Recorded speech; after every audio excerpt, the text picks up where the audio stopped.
प्याज के बढ़ते दामों पर लगेगी लगाम। कृषि मंत्री शरद पवार का बयान, 2 से 3 हफ्तों में प्याज की कीमतें होंगी कम। फिलहाल वादों से चलाएं काम। और टाटा की नई उड़ान, जल्द शुरू होगी एयरलाइंस। सिंगापुर एयरलाइंस के साथ हुआ समझौता। सिंगापुर एयरलाइंस में टाटा की 51% होगी भागीदारी।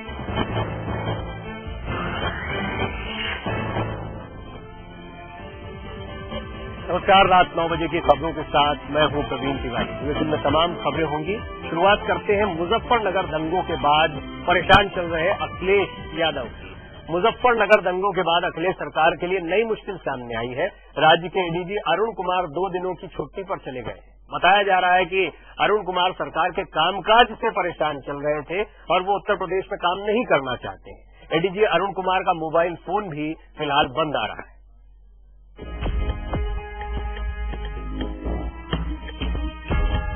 एक बड़े अफसर का खत अब यूपी की हकीकत सामने ला रहा है। ये खत है यूपी के एडीजी अरुण कुमार का और खत के मजमून का इशारा यही है कि अरुण कुमार अब यूपी में काम नहीं करना चाहते। अरुण कुमार वही अफसर हैं जिन्होंने मुजफ्फरनगर में दोबारा अमन कायम करने में बड़ी भूमिका अदा की। लेकिन अचानक अरुण कुमार तबादले की अर्जी देकर छुट्टी पर चले गए। कहा जा रहा है कि अरुण कुमार यूपी में बढ़ते सियासी दबाव से परेशान थे। माना तो ये भी जा रहा है कि मुजफ्फरनगर हिंसा के दौरान भी उन्हें खुलकर काम करने की छूट नहीं दी गई। हालांकि खबर ये है कि अरुण कुमार ने यूपी सरकार को 2 महीने पहले ही केंद्रीय सेवा में भेजे जाने की मांग की थी, जिसके लिए उन्होंने बुधवार को एक रिमाइंडर भी भेजा था। हालांकि उनका अचानक छुट्टी पर जाना और अपना मोबाइल फोन भी बंद कर देना कई सवाल खड़े कर रहा है। अरुण कुमार के इस फैसले ने अब अखिलेश सरकार की मुश्किलें बढ़ा दी हैं। उधर बीजेपी भी राज्य सरकार पर निशाना साधने लगी है और अरुण कुमार की नाराजगी को भी सियासी मुद्दा बनाने की कोशिशें तेज हो गई हैं। देश में जो अफसर हैं, जो सरकारी और कर्मचारी हैं, अच्छे सरकारी कर्मचारी, वो बहुत परेशान हैं, दुखी हैं। हालांकि समाजवादी पार्टी अब उल्टा अरुण कुमार पर ही निशाना साध रही है। नरेश अग्रवाल ने तो अरुण कुमार के फैसले के बाद उन्हें बर्खास्त किए जाने की मांग की है। मुख्यमंत्री जी को दंगे में जो अधिकारी दोषी हैं उनके खिलाफ भी कड़ी कार्रवाई करनी चाहिए। पुलिस महानिदेशक के बाद एडीजी का पद यूपी में सबसे अहम माना जाता है।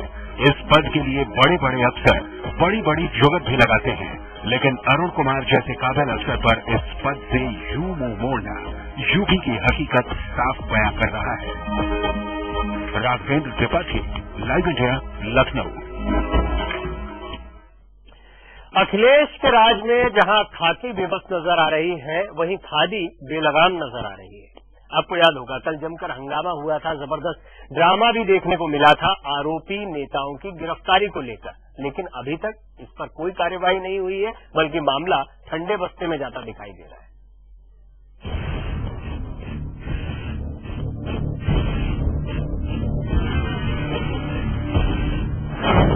आरोपी नेताओं की गिरफ्तारी कब?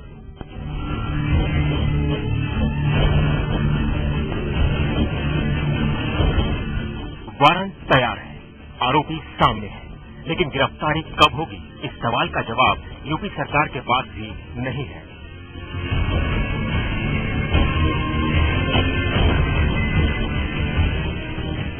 बुधवार को जहां नेताओं की गिरफ्तारी पर 11 घंटे तक ड्रामा चलता रहा, वहीं गुरुवार को पुलिस और सरकार दोनों ही गिरफ्तारी पर खामोश नजर आए। हालांकि खबर तो यह है कि 16 आरोपी नेताओं की गिरफ्तारी फिलहाल नहीं होगी। कहा तो यह भी जा रहा है कि जब तक जांच आयोग अपनी रिपोर्ट नहीं सौंपता, तब तक आरोपी नेताओं की गिरफ्तारी मुश्किल है। उधर यूपी सरकार ने मामले की जांच के लिए एक आयोग बना लिया है और इंतजार अब जांच रिपोर्ट का है। जांच तो एक आयोग बना दिया है, बहुत सीनियर जज, रिटायर्ड जज की अध्यक्षता में, और बहुत जल्दी वो रिपोर्ट आ जाएगी और उसके हिसाब से जो भी दोषी होंगे, चाहे प्रशासन के लोग हों, चाहे पॉलिटिकल लोग हों, उनके खिलाफ कार्रवाई होगी। मंत्री का नाम तो गलत आया, 100% गलत आया। बेनाम ले रहे हैं जो खुद जांच में फंसने वाले हैं क्योंकि उन्होंने अपने कर्तव्य का पालन नहीं किया। हालांकि कांग्रेस लगातार अखिलेश सरकार पर आरोपियों की गिरफ्तारी का दबाव बना रही है। जो लोग आरोपी हैं उनको गिरफ्तार करने का ड्रामा करने की बजाय तुरंत स्ट्रांग और उचित कार्रवाई करनी चाहिए। कल जो असेंबली में ड्रामा हुआ है, इसका कोई अच्छा मैसेज नहीं गया है। मैं समझता हूं कि इससे फिरके वाराना हम आंगी को नुकसान पहुंचाने वालों को ताकत मिलेगी। उधर बीजेपी नेता और हिंसा के आरोपी संगीत सोम और भरतेंद्र गुरुवार को विधानसभा में नजर नहीं आए। हालांकि हुकुम सिंह और सुरेश राणा विधानसभा में ही मौजूद रहे। अभी तक के जो प्रमाण मिल रहे हैं वो वहाँ राज्य सरकार के असफलता के, राज्य सरकार की प्रशासन के पकड़ के अभाव के प्रमाण मिल रहे हैं। और इसके अलावा जो प्रमाण मिल रहे हैं वो राज्य के एक महत्वपूर्ण मंत्री की दखलंदाजी के प्रमाण मिल रहे हैं। मुजफ्फरनगर के दर्द पर सियासत हर दिन नए मोड़ ले रही है। कार्रवाई का दावा भी किया जा रहा है, लेकिन वारंट के बाद भी आरोपी आजाद क्यों है, इस पर अखिलेश सरकार के पास कोई जवाब नहीं है। Raghavendra Tripathi, live India, Lucknow. मुजफ्फरनगर हिंसा पर अब सुप्रीम कोर्ट ने भी दखल किया है। सुप्रीम कोर्ट ने संज्ञान लेते हुए इस मामले में राहत और पुनर्वास के जो काम चल रहे हैं उनकी पूरी जानकारी मांगी है और साथ ही साथ केंद्र और राज्य सरकार दोनों से इस मामले पर रिपोर्ट मांगी है। साथ ही इलाहाबाद हाईकोर्ट में जिन भी याचिकाओं पर सुनवाई चल रही है उनकी निगरानी भी अब सुप्रीम कोर्ट करेगा।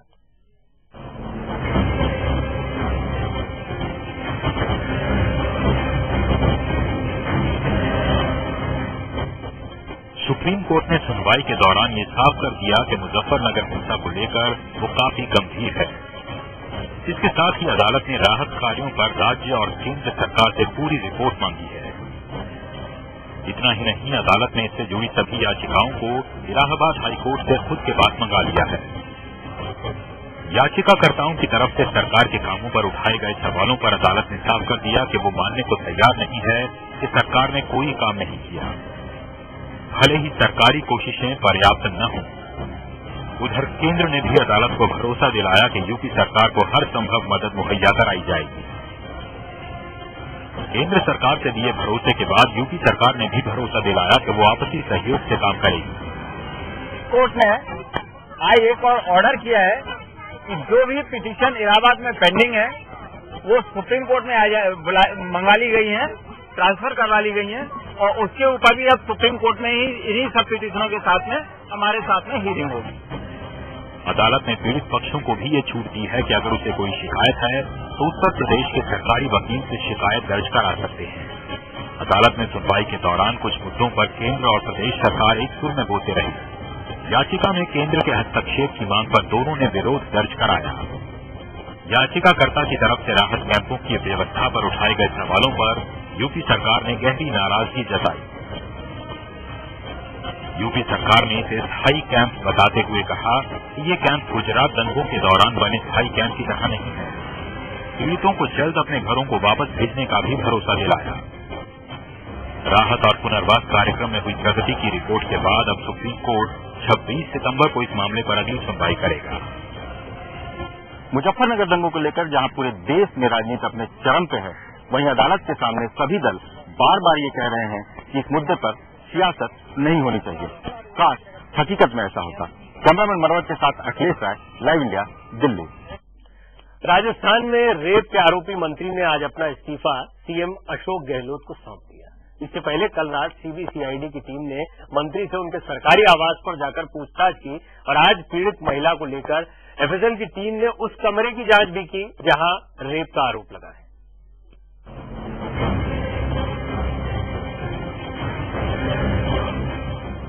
रेप का आरोप छिड़ रहे राजस्थान के मंत्री बाबूलाल नागर ने गुरुवार को अपना इस्तीफा मुख्यमंत्री अशोक गहलोत को भेज दिया। बाबूलाल पर एक महिला ने रेप का आरोप लगाया था, जिसके बाद उन पर इस्तीफे का दबाव बढ़ गया था।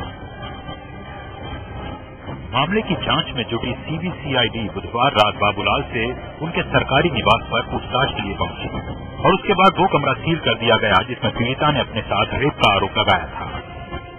गुरुवार को जांच दल पीड़िता को साथ लेकर बाबूलाल के घर पहुंचा। साथ में एफएसएल की टीम भी मौजूद थी, जिसने कमरे का मुआयना किया। साथ ही पीड़िता के कपड़े के सैंपल भी अपने साथ ले गए। फिलहाल नागर पर गिरफ्तारी की तलवार लटक रही है। लेकिन सबसे बड़ा सवाल पुलिस के रवैये पर उठ रहा है। महिला का आरोप है कि उसने सबसे पहले मामले की शिकायत पुलिस में की थी, लेकिन पुलिस ने मामला दर्ज करने से इनकार कर दिया।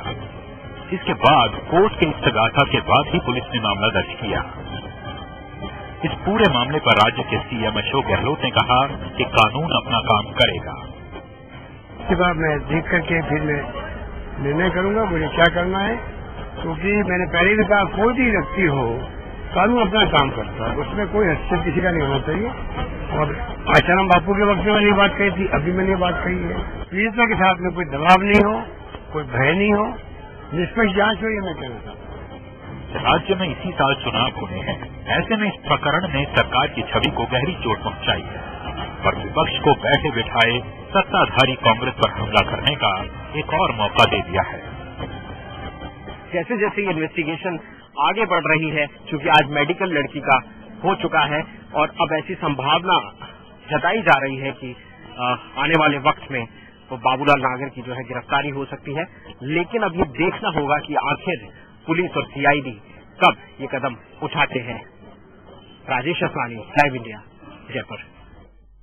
पहले घोटाले होते हैं, फिर घोटालों की जांच होती है और घोटालों की जांच की फाइलें भी गायब हो जाती है। कुछ ऐसा ही हुआ कोलगेट में। कोल घोटाले में गुम हुई फाइलों के लिए अब सीबीआई प्रिलिमिनरी इंक्वायरी रजिस्टर करेगी। सीबीआई के अधिकारियों और कोयला मंत्रालय के अधिकारियों के साथ मीटिंग के बाद ये फैसला सीबीआई ने किया है। सूत्रों के मुताबिक कोयला मंत्रालय ने सीबीआई को कुछ फाइलों की डिटेल भी दी है, जिसके बारे में सीबीआई मंत्रालय से जानकारी मांग रहा है। मंत्रालय और सीबीआई के अधिकारियों की बैठक में माना गया कि 15 से 18 फाइलें गायब हुई।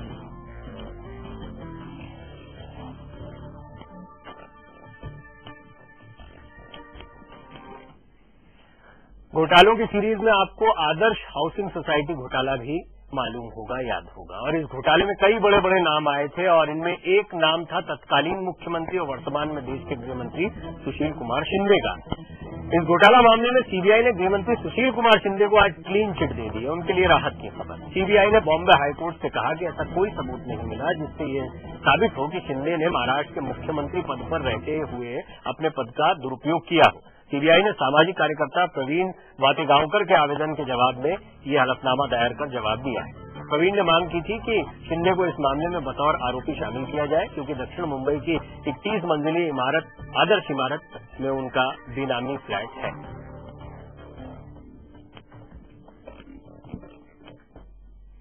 प्याज की बढ़ती कीमतों से फिलहाल निजात नहीं मिलने वाली है। केंद्रीय कृषि मंत्री शरद पवार ने कहा है कि प्याज की कीमतों में गिरावट 2-3 हफ्तों के बाद ही आ पाएगी।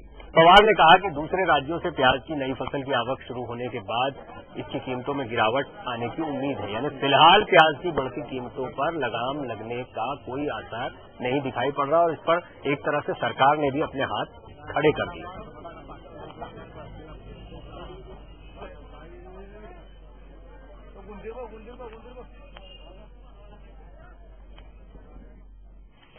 कयास लगाए जा रहे थे कि कर्नाटक के पूर्व मुख्यमंत्री और बीजेपी के कद्दावर नेता रहे येदियुरप्पा बीजेपी में एक बार फिर वापस आ सकते हैं, लेकिन इन अटकलों को आज येदियुरप्पा ने खुद विराम दे दिया।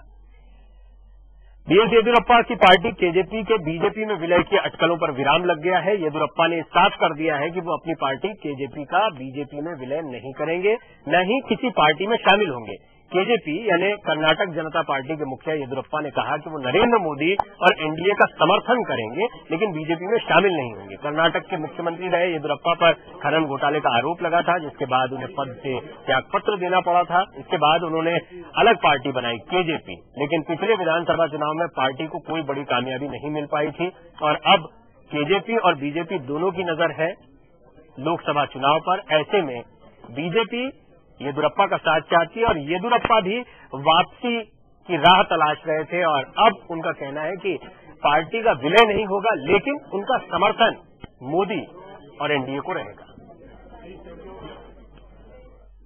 न्यूक्लियर डील को लेकर केंद्र की यूपीए सरकार घिरती नजर आ रही है। सरकार पर भविष्य में अमेरिकी कंपनियों को विशेष छूट देने का आरोप है। हालांकि सरकार इस बात से इनकार कर रही है।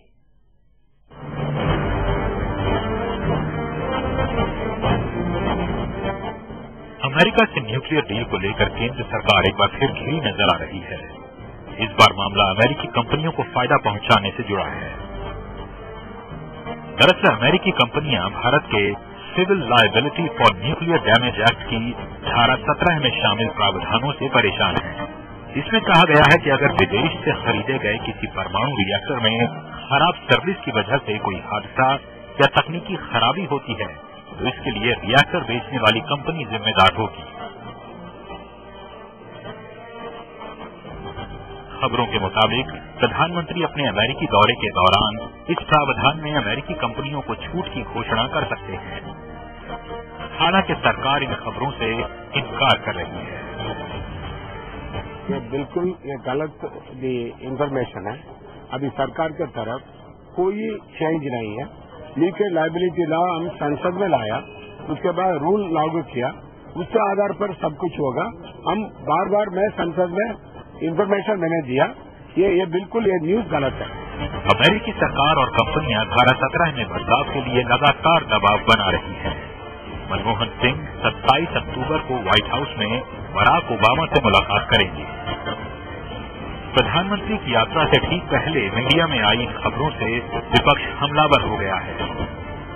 लायबिलिटी एक्ट की धारा 17B के अंतर्गत संसद ने स्पष्ट प्रावधान किया था कि न्यूक्लियर पावर रिएक्टर के बारे में जो सप्लायर हैं उनकी लायबिलिटी के साथ में कोई समझौता नहीं होगा। अगर फॉल्टी डिजाइन के कारण कोई गड़बड़ी होती है, कोई न्यूक्लियर एक्सीडेंट होता है तो उनकी लायबिलिटी रहेगी। हमें जो जानकारी मिली है कि कुछ अमेरिकन कंपनियों के आग्रह के कारण ये कहा जा रहा है कि अगर कॉन्ट्रैक्ट में भारतीय ऑपरेटर जो न्यूक्लियर कॉर्पोरेशन है वो उस पर दबाव नहीं डालेगा तो उनकी लायबिलिटी नहीं होगी। अगर रूल उन्होंने कुछ बनाया है तो वो रूल कानून का उल्लंघन है। सूत्रों के मुताबिक सरकार इस छूट के लिए अटॉर्नी जनरल गुलाम वाहनवती द्वारा दी गई सलाह का सहारा लेने की तैयारी में है। वाहनवती ने सलाह दी है कि धारा 17 तभी लागू होगी जब विदेशी कंपनी से रिएक्टर खरीदने वाली भारतीय कंपनी ऐसा करना चाहेगी। Shailendra Singh, live India, Delhi. IPL में फिक्सिंग, दामाद का नाम आने के बाद ऐसा माना जा रहा था कि श्रीनिवासन की कुर्सी जानी तय है, लेकिन जैसे तैसे वो जमे रहे, बने रहे और अब आगे बढ़कर वो कह रहे हैं कि अगले चुनाव में भी वो अध्यक्ष पद की दौड़ में शामिल हैं, वो चुनाव लड़ेंगे। पूरी खबर एक ब्रेक के बाद।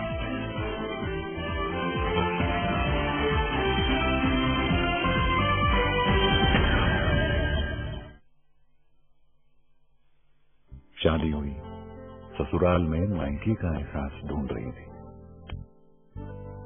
वैसे यहां भी प्यार जताने वाला परिवार था, पर मेरा भविष्य सुरक्षित है इस बात से आत्मसम्मान और विश्वास मिला था।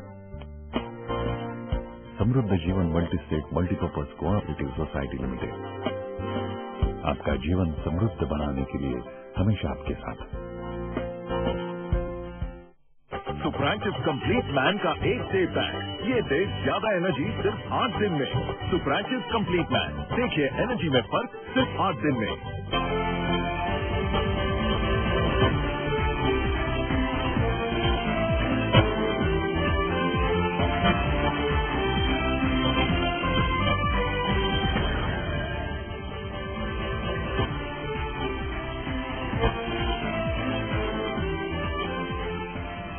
मुंबई में फोटो पत्रकार के साथ गैंगरेप मामले में गुरुवार को 4 आरोपियों के खिलाफ अदालत में आरोप पत्र दायर किया गया। गैंगरेप मामले में नाबालिग आरोपी के खिलाफ जुवेनाइल कोर्ट में अलग से आरोप पत्र दायर किया गया। 600 पन्नों की चार्जशीट में पीड़िता का बयान, 86 गवाहों के बयान, घटनास्थल से जुटाए गए फॉरेंसिक सबूत और डीएनए की रिपोर्ट भी शामिल है। 22 अगस्त को मुंबई के शक्ति मिल में गैंगरेप की वारदात को अंजाम दिया गया था।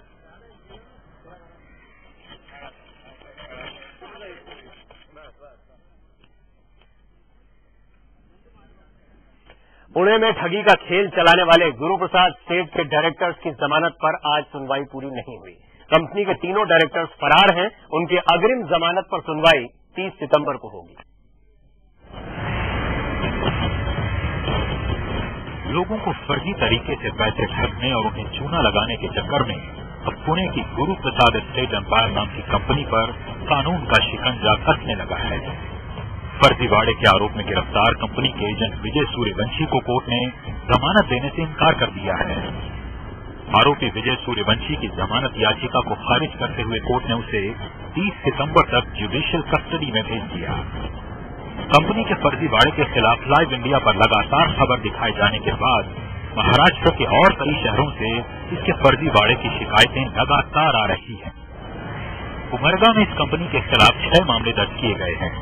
यहां कंपनी की ओर से श्री राम पाटिल नामक एजेंट ने रुपया दोगुना करने के नाम पर करीब 30 लोगों से गैर कानूनी उगाही की है।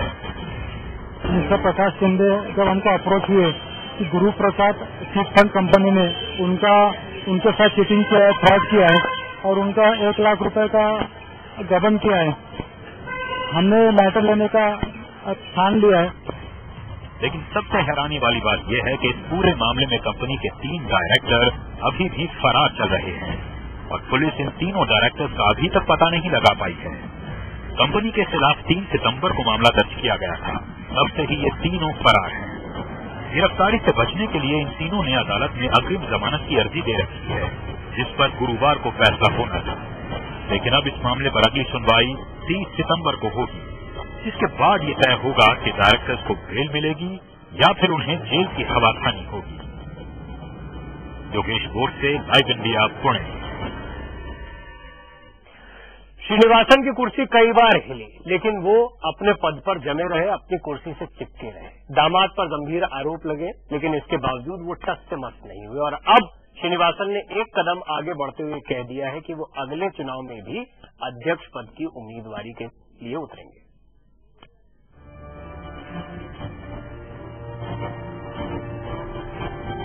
दुनिया के सबसे अमीर क्रिकेट बोर्ड यानी बीसीसीआई के मुखिया एन श्रीनिवासन एक बार फिर सुर्खियों में हैं और इस बार श्रीनिवासन के सुर्खियों में रहने की वजह बोर्ड मीटिंग्स में अपना वर्चस्व दिखाना नहीं है, बल्कि बीसीसीआई के बॉस पद की वो कुर्सी है जिस पर श्रीनिवासन लगातार 3रे साल काबिज रहना चाहते हैं।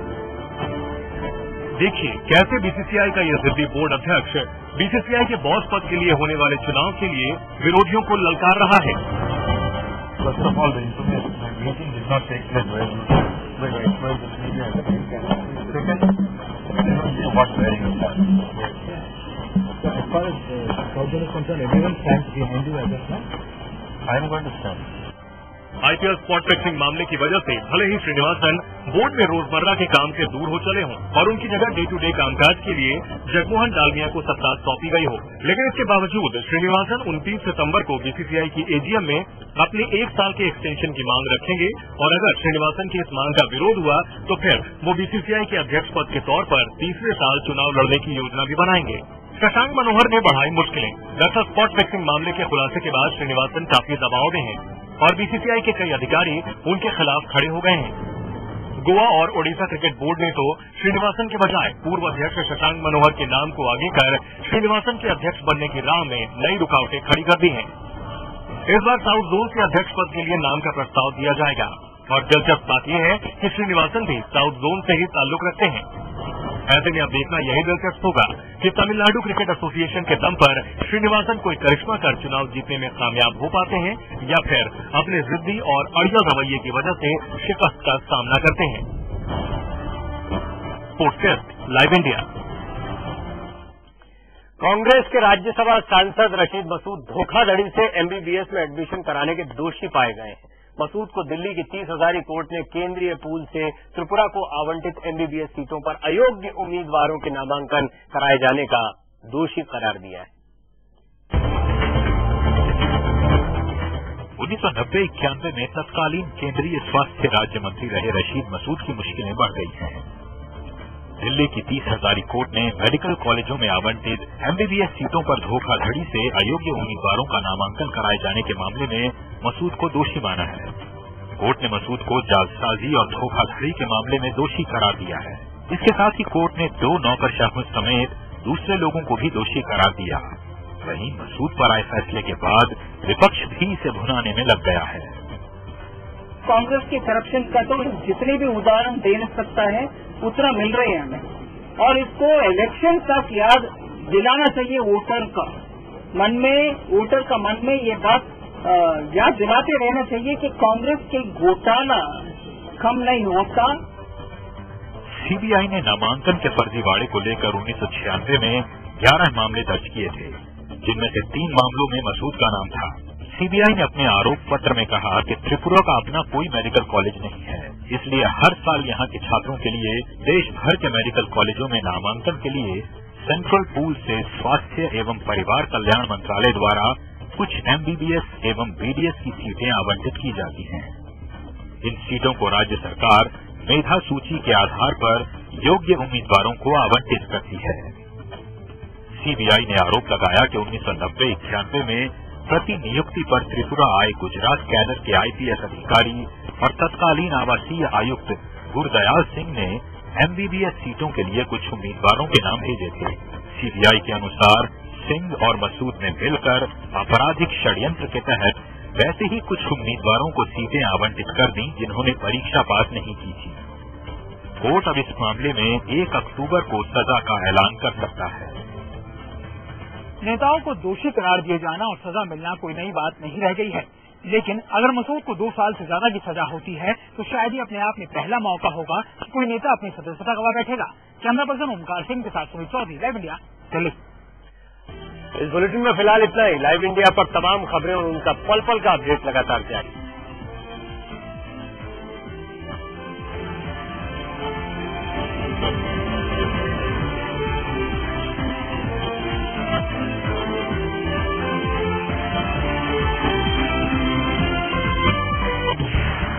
नजर है देश के सूरत हाल पर, नजर है सियासी दाव पेच पर, नजर है जनता से जुड़े सवालों पर। आम आदमी का खाना ही मुश्किल हो गया, महंगाई बढ़ गई है, हर 2 महीने के बाद 2 रुपए बढ़ रहे हैं। नजर है देश की तरक्की पर, नजर है हर इलाके हर शहर पर, नजर है पूरे इंडिया पर। लाइव इंडिया, नजर है हमारी हर खबर पर।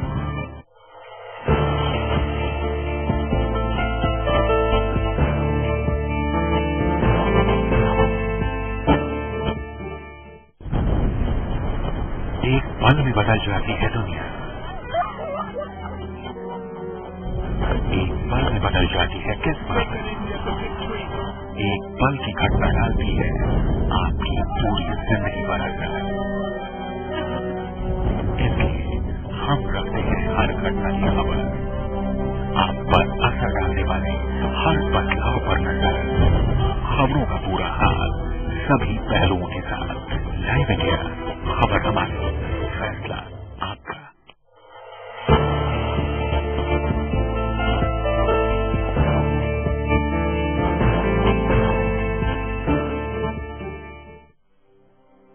चलो चले, चलो चले हम, चलो चले जिंदगी की ओर, 2 कदम जिंदगी की ओर,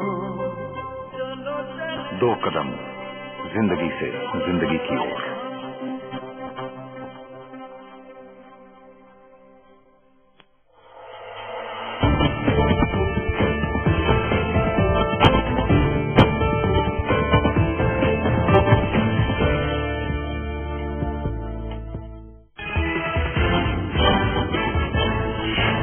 कोयला आवंटन घोटाले में गायब फाइलों के मामले में सीबीआई 2 दिनों में दर्ज करेगी केस। घोटाले से जुड़ी 15 से 18 फाइलें गायब। सुप्रीम कोर्ट पर भी उठाया सवाल। रेप के आरोपी मंत्री बाबूलाल नागर ने दिया इस्तीफा। बड़ा सवाल, गहलोत ने अब तक क्यों नहीं किया इस्तीफा मंजूर। आरोपी मंत्री कब होंगे गिरफ्तार। मुजफ्फरनगर हिंसा को लेकर मुश्किल में यूपी सरकार, बीजेपी ने की बर्खास्तगी की मांग। सीएम ने राज्यपाल को सौंपी रिपोर्ट। वारंट के बावजूद आरोपी नेता अब तक नहीं हुए गिरफ्तार। बीजेपी में वापसी की अटकलों को येदियुरप्पा ने किया विराम। एनडीए में होंगे शामिल। 12 से 13 लोकसभा सीटों पर चुनाव लड़ने का किया ऐलान। पीएम की अमेरिकी यात्रा से पहले न्यूक्लियर लाइब्रेरी एक्ट पर विवाद। सरकार पर नियमों की अनदेखी करके एग्रीमेंट साइन करने की तैयारी का आरोप, लेकिन पीएमओ का आरोपों से इनकार। अंजाम तक पहुंचने की कगार पर पहुंचा Mumbai photo journalist rape case. 4 आरोपियों के खिलाफ अदालत में चार्जशीट दाखिल। नाबालिग आरोपी पर जुवेनाइल कोर्ट में चलेगा मामला। Horror killing